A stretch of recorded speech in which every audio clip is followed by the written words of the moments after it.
Prophecy confirmation. Few weeks ago, the man of God, Prophet Joseph, son of light, said he saw a coded war of crude oil by the Saudi Arabian government with their group of elites to totally crumble the U.S. economy in all areas. He also said the U.S. government will have no idea that the plot to destroy the U.S. economy is coming from the Russians and Chinese government in conjunction with the Saudi Arabian government to totally destroy the U.S. economy in all areas. Here is the prophecy confirmation to that effect from the man of God himself, and the prophecy is still there in all his social media pages. Listen. America, I saw Saudi Arabia is about crumbling your economy. How they are going to do that is through the oil. It's like a coded war. So the allies of Russia are planning, they are going to use the oil mist to crumble the US economy. They are going to use the mist of crude oil to crumble US economy. You know, I prophesied before. I said I saw a shortage of crude oil globally. So we use it. It's like a coded war, and they are going to use it to shut down the US economy. If US don't have mist of crude oil, or it becomes scarce, I wonder how their economy is going to be. That's what the Spirit of the Lord has opened my eyes to see. It's like a coded war.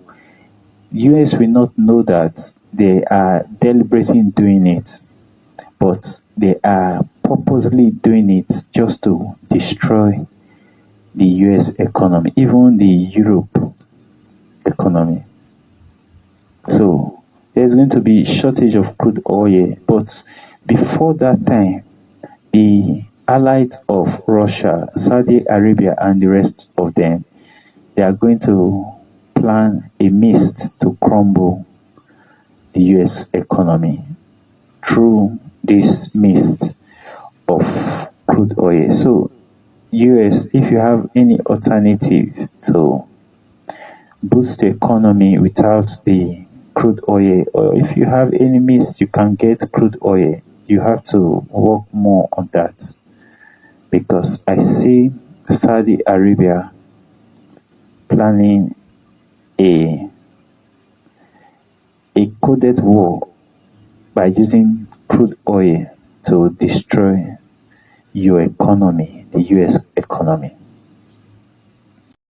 And here's another blow to U.S. interests. Saudi Arabia is shifting out of the American security umbrella. It has become a member of the SCO, the Shanghai Cooperation Organization, a security grouping led by China. Saudi Arabia is not a full member yet. It has joined as a dialogue partner. But this is the first step to full membership, and it signals Riyadh's intent to foster closer ties with Beijing. Remember, China recently brokered a big deal, a truce between Saudi Arabia and Iran. They resumed diplomatic ties, and China has usurped America's traditional role as mediator in West Asia. Now, Saudi Arabia is taking the next step. It is joining the SCO.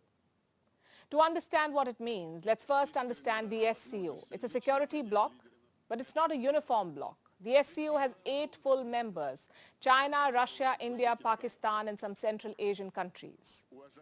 How effective will a security bloc be if it has both India and Pakistan, and India and China? So what is India doing in this group? It became a full member in the year 2017, years after Russia pushed for India's membership. At the same time, China pushed for Pakistan, and it became a member in the same year, 2017. So India, China, and Pakistan are in the same group. But that did not stop China from trying to invade Indian territory in 2020. It also did not stop Pakistan from trying to infiltrate into Kashmir. Moral of the story? The SCO is not some kind of Eastern NATO, but it does have military, economic, and cultural cooperation. And as weird as it may sound, last year Pakistani, Chinese, and Indian troops exercised together. They held a joint anti-terror exercise on Indian soil. That's the SCO for you. a coalition of contradictions. Now, Saudi Arabia wants to join it. It shows two things: China's expanding influence and America's shrinking role. Saudi Arabia's ties with the US have been frosty ever since Joe Biden became president. He famously vowed to make Saudi Arabia a pariah on the global stage. This was over the killing of journalist Jamal Khashoggi. He's said to have been killed on the orders of MBS, Mohammed bin Salman, the Crown Prince of Saudi Arabia, also its de facto ruler. So Biden's threat was directed at MBS, and before he could make good on this threat, the Saudis are moving on. They're looking for friends elsewhere. The Saudis are leaning towards Russia and China. On oil production, Saudi Arabia sided with Russia rather than America. On the truce with Iran, it has chosen China over America. Riyadh is being pragmatic. It is also deepening economic ties with China. Saudi oil giant Aramco has started a joint project with some Chinese firms. This project is in northeast China. It is worth $12 billion, and Aramco holds a 30% stake in it. It has also been investing in Chinese companies. An Aramco CEO recently said this, I'm quoting, "Saudi Aramco aims to play a key role at the heart of China's long-term energy security and high-quality development." Now look at these developments together, and you will see that Saudi Arabia is playing the long game. It is diversifying its partners, moving away from its dependence on the West. But again, this will be in the long term. Saudi Arabia cannot snap ties with the US overnight. They've been partners for 8 decades now. Saudi Arabia's entire security infrastructure is American-made. Analysts say it would take over a decade to replace American arms and defense systems with Chinese alternatives. And the withdrawal of American troops would still be risky. Because despite the thaw in Saudi-Iran relations, it's not all peace, rainbows and sunshine. They're still fighting a proxy war in Yemen, Saudi Arabia and Iran. And that war may end soon, but the years of hostility will take time to neutralize. The SCO may become another forum for Riyadh and Tehran to interact. Iran too is expected to become a full-time member soon.